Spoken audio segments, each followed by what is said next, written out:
This week on Government Matters. I can't imagine an environment where we wouldn't focus on a better experience for the citizen and their engagement with the government. The push for cross-agency priority goals around customer service. Is data-driven decision-making working? And they see cybersecurity, it's like, it's not my job. We have to change that line of thinking. I think the message is pretty clear. Cybersecurity is everyone's job. 1 year after the Office of Personnel Management data breach, a new survey says very little has changed in government. We work closely with OMB during the interagency review process to ensure that the rule was as fair and balanced as it could be. Taking on pollution from steam electric power plants. An EPA attorney kicks off our series on the Service to America medals. Government Matters starts right now. From ABC 7 and News Channel 8, this is Government Matters. To our viewers around the world on the American Forces Network and here in the nation's capital, thanks for joining us. Government is the engine that runs this city. That's why Government Matters. Every week we'll bring you the top headlines in tech, security, and management. I'm your host, Morris Jones. The Internet of Things will grow exponentially over the next few years, and regulators are playing from behind. A wide variety of modern systems, like cars and critical infrastructure, contain IT. But many manufacturers view security as a last step. For hospitals, that line of thinking could mean the difference between life and death. Senior investigative reporter Lisa Fletcher explains in this in-depth report. When you're sick or injured, you depend on life-saving medical equipment. MRIs, CT scans, and drug infusion pumps that deliver everything from pain medicine to chemotherapy are all designed to save you. But the way that equipment is built could put you in more danger than you ever imagined. The cybersecurity on my smartphone versus the cybersecurity built into these medical devices. Yeah. Which has more security? Your smartphone, definitely. Light years ahead. Billy Rios is a cybersecurity expert who's identified serious threats for the Department of Defense, Google, Microsoft, and others. In their spare time and with their own money, he and his business partner, Jonathan Butts, buy and deconstruct vital hospital equipment to find access points hackers can exploit. Yeah. And they report their findings to the Department of Homeland Security. How bad is it? It's really bad. I don't think I've ever walked away from a medical device that didn't have some pretty serious issues. There's a medical device that we looked at. It literally had over 4,000 vulnerabilities in one device. One device? One device. Here's the deal. There are no federal requirements for cybersecurity standards on hospital equipment, which means once these machines are on a hospital's network, and there are thousands in every hospital, Rios says most are easily hacked, and settings and critical information can be changed, like on this X-ray machine. ICs and BMPs. It took Rios and Butts less than 24 hours to hack it and reconfigure the system. Because they're good guys, they installed a video game. This is a system that controls actual radiation that goes to some patient. It's got Donkey Kong on it. If they were bad guys, Donkey Kong would be malware that could do everything from incapacitate the machine to deliver lethal doses of radiation without anyone being the wiser. This would go into the IV bag. And for much of the equipment they've researched, like commonly used drug infusion pumps, the hacker can be on the other side of the world. It doesn't have to be near it, doesn't have to be close to it, 1,000 miles away. They can run some software and basically take over your device. Are you ready? This is a frightening example of what Rios handed to Homeland Security. With just a few keystrokes, he remotely takes over a drug infusion pump and pushes the entire vial of medicine at once into a would-be patient. The FDA reacted in May of 2015 by issuing the first ever cybersecurity advisory. They actually recommended that hospitals stop using a particular infusion pump. To this day, Rios says the problems have not been fixed. Both he and Butts, though, are quick to point out that this is a systemic problem, not limited to any one manufacturer or single piece of equipment. Is the FDA doing enough? No, the FDA is not doing enough. I think as they come on and they certify these equipment to go into public use, there is no doubt that they should be evaluating those for cybersecurity. Do your patient stuff over there. In security matters, the state of federal cyber nearly 1 year after the OPM data breach. Last June, the Office of Personnel Management announced that the background records of current, former, and prospective federal workers and contractors had been stolen. The breach impacted 21.5 million people. It set major federal cyber initiatives in motion and accelerated some that were already in place. For more, I'm joined by Tony Hubbard, the Federal Advisory Cybersecurity Lead at KPMG, and Dan Waddell, ISC Squared Managing Director of U.S. Government Affairs. Dan, let's start there. The breach happened. How did government respond? Well, Morris, it's been a year, and the OPM data breach was not the wake-up call many people thought it would be. Over half of our respondents felt that the resulting cyber sprint did not improve federal cybersecurity. And we also found out that over half the respondents did not think that the cybersecurity protection was in place. And 40% of them did not understand the location of where their data assets were. And I think those were two pretty important points, because if you don't understand exactly where your assets are in your enterprise, how could you possibly defend them against an attacker? And so I think the challenge is this. I think historically speaking, cybersecurity has always been an information technology play. We've got folks and organizations and other departments such as HR, acquisitions, communications, et cetera, and they see cybersecurity, it's like, it's not my job. We have to change that line of thinking. I think the message is pretty clear. Cybersecurity is everyone's job. Now let's take a closer look at the numbers that you mentioned. You just released a study this week called the 2016 State of Cybersecurity. It's from the perspective of federal cyber executives. Here are a few highlights. 52% of them do not think the cyber sprint improved the overall security of federal information systems. 65% do not think the federal government as a whole is capable of detecting ongoing cyber attacks. 25% of federal cyber executives are considering leaving their agency. Tony, what should we take away from these numbers? Well, I think what we take away from is it's obviously a very challenging environment. I think folks are in the cybersecurity professional world, certainly in the federal government, are trying to do what they can. There's more tools that are needed, more resources that are needed. And I think one of the underlying themes that came out from the survey is just the concept of people, and the fact that everybody's trying to do the right thing, they're trying to do the best jobs they can, but from a people perspective, there's certainly a theme that the people are the most important asset, but they're also the most important vulnerability. And I think to build on what Dan said, there's a perception, still a perception, that technology is the cybersecurity issue or the solution or the silver bullet, if you will. In reality, that's just not the case. I think what came through in the survey is, while there might be some technology solutions that could certainly benefit the cybersecurity area and help with some of the challenges, that the people are the most important part. So I think that hopefully that'll be something that'll be taken away from the survey results. Dan, you also looked at a few trends in federal cybersecurity. It's moving away from a one-size-fits-all set of standards and moving toward predictive analytics. Tell me more. Well, predictive analytics was one of those areas where we surveyed the federal cyber executives, and they felt that was an area of potential change and potential impact that could really, really have a paradigm shift into how we solve some of these attacks and some of these breaches. I think one of the big things that we're struggling with right now is there's so much data, and automation is certainly, and technology is certainly a great tool, but you need to have that skilled, certified, qualified practitioner behind the keyboard to make sure that the data is being analyzed and can really work at some of those predictive analytics models to really get in front of some of these breaches.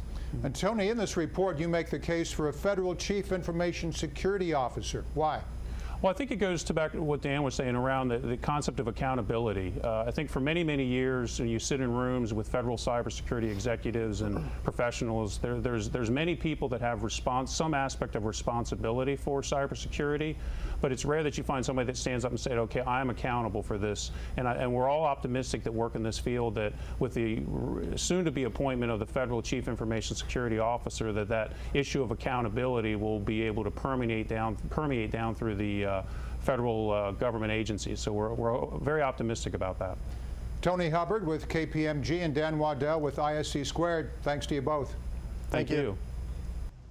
Continuous Diagnostics and Mitigation, or CDM, was one response to the OPM data breach. It focuses on secure logins and authentication. Earlier this month, the Department of Homeland Security ramped up Phase 2 of that contracting vehicle.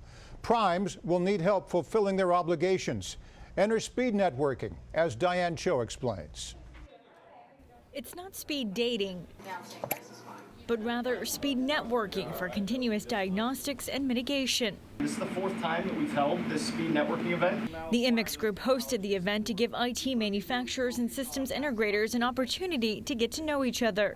We saw a unique opportunity, given our position in the channel ecosystem, helping technology companies do business with the government, to help the systems integrator community more efficiently evaluate cybersecurity technologies, while we were helping our suppliers more productively position themselves with the systems integrator community for consideration of inclusion in their proposals. CDM was established by the Department of Homeland Security as a part of a $6 billion initiative to improve the nation's cyber defenses. You'll see some of the bigger players here that do represent a broader portfolio of technologies, but then you'll also see some of those niche players that offer point solutions specific to some of those functional categories. Through a series of 15-minute meetings and a series of moves from room to room, both sides maximize their time focusing on the last phase of the CDM initiative and moving to those requirements to help smaller businesses get in the game. It can be a very challenging ecosystem for them to evaluate. There are a number of compliances, certifications, and requirements that they need to satisfy to be able to transact business with the government. So again, IMIX Group, an Aero company, we help them navigate those challenges. And then from the systems integrator perspective, we typically see them challenged with the ability to really effectively evaluate a number of technologies to really help them more effectively accomplish their mission in support of again, a government program or a government initiative. For Government Matters, I'm Diane Cho. In December of 2014, FATAR, the Federal IT Acquisition Reform Act, became one of the most substantial tech bills to pass Congress in nearly 2 decades. Since then, the House Oversight and Government Reform Committee has graded each agency's progress. Most of them showed improvement this year. Commerce led the pack with a B grade overall. NASA finished last, the only agency to score an F. Overhauling the federal procurement process, including IT, is also a key goal for the Obama administration. They call it CAP, a cross-agency priority. We'll talk about how that applies to customer service straight ahead on Government Matters.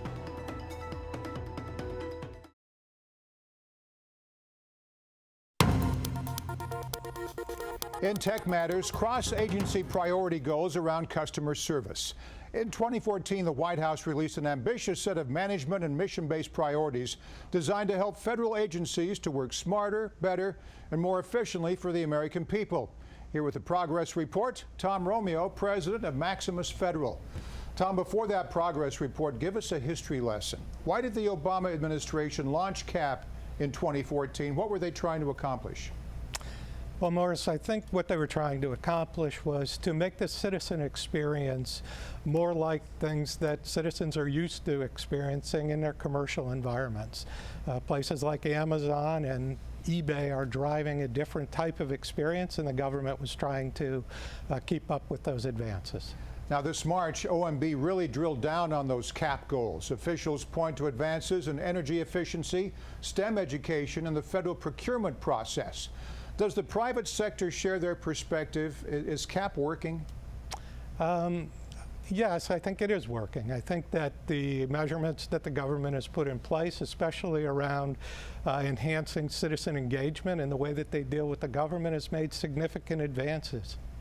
Tom, let's talk customer service now. OMB Director Sean Donovan just announced a key CAP milestone. It's called the Core Federal Services Council. Tell me about it. Sure. The Council is really responsible for ensuring that each agency has a customer-citizen focus or citizen engagement focus, and that they've put initiatives in place to use technology to enhance the citizen experience, but they take a much broader view of all of the citizen touch points with the agency. Is all of this immune from politics? It's a big political year. I assume this is totally separate. You just keep charging ahead?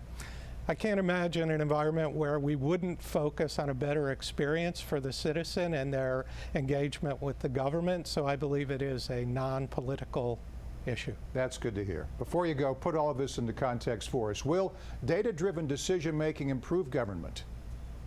I believe it will improve government, and I think that using the data around this to drive citizen engagements that cross the experience from digital to call centers to every citizen touch point with government will enhance the experience for the citizen and enhance the relationship government has with those citizens. Tom Romeo, president of MAXIMUS Federal. Thanks again, Tom. Thanks, Morris. Earlier this month, I told you about the finalists for this year's Service to America medals. One of them is busy crafting and defending rules for the Environmental Protection Agency. We'll meet the first woman up for an Oscar of Government Service next.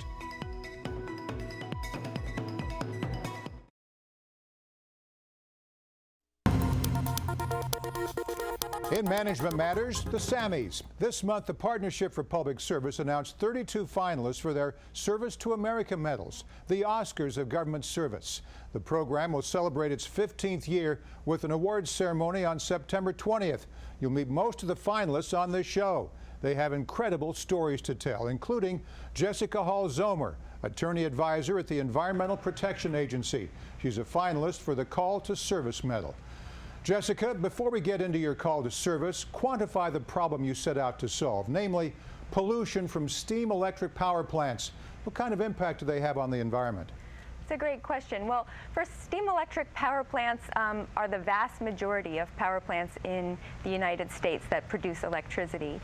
And they discharge pollutants that include toxic heavy metals like arsenic, mercury, lead, and selenium, as well as nutrients. And some of these dangerous pollutants can cause impacts like cancer, lowered IQ in children, and reproductive and physical deformities in fish and wildlife.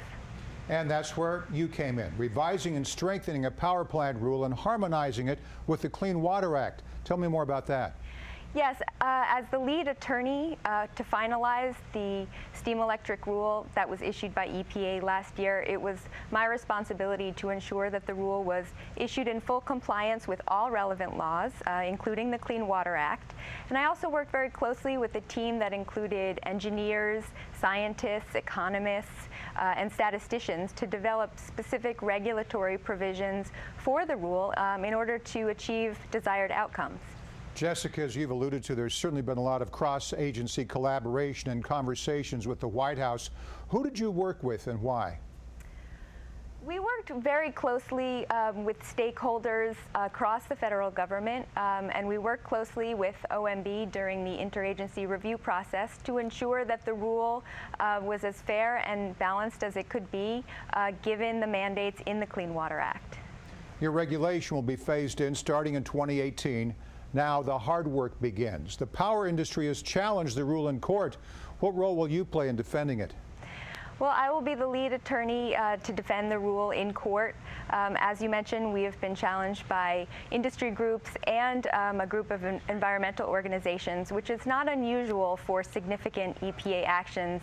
As you may be aware, there are many EPA actions that are subject to suit in courts these days. But we are very confident that we will prevail in the litigation and that the rule will do its job to eliminate approximately 1.4 billion pounds of pollutants every year from the industry in question. That's incredible. Jessica, before you go, I'm curious. Tell me more about your call to service. What drew you to the EPA? Well, I come from a family with a very deep interest in the environment. And my call to public service is really tied to my interest in the environment. I have many family members who have dedicated their careers to the environment and public health. For example, I have a great uncle who was instrumental in passage of the Wilderness Act of 1964. And my own father is an award-winning wildlife photographer, as well as author who specializes in marine life. And my own interest in the environment began at an early age on annual scuba diving trips with my family. Then when I was in high school, I developed an interest in environmental law and policy, which drew me to law school. And when I was in law school is when I really decided that one day I wanted to work for the EPA. And now, as a lawyer for the EPA, I'm really pleased to be able to use my critical thinking skills to help solve difficult problems like how to best address pollution in a way that balances society's very, very, very varied interests. Impressive indeed. Jessica Hall Zomer, attorney advisor at the Environmental Protection Agency. Thanks and good luck. Thank you. We'll turn from management to final matters straight ahead.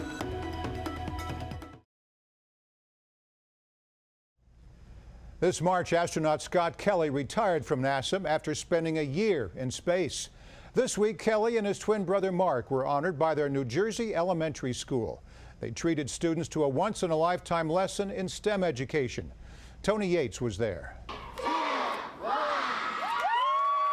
This was a renaming ceremony filled with accolades for Navy captains / NASA astronauts Mark and Scott Kelly. Their achievements should remind everyone of the importance of passion. Laced with humor from the hometown twin heroes. We were not particularly good pilots.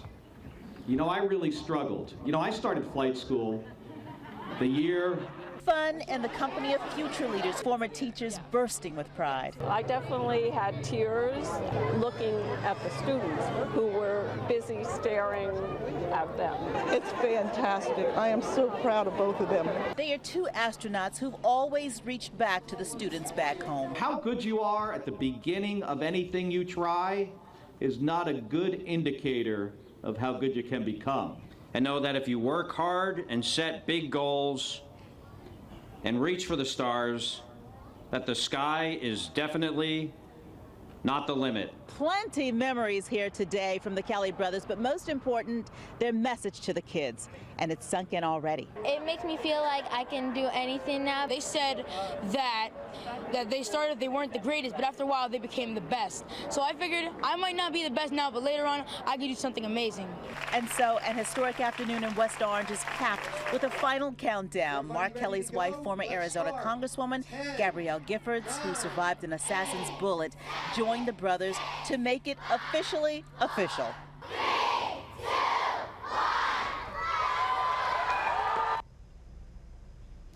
And that's the latest from Washington. Thanks for being with us. I'm Morris Jones. We know your week is filled with other matters. Save this half hour for us.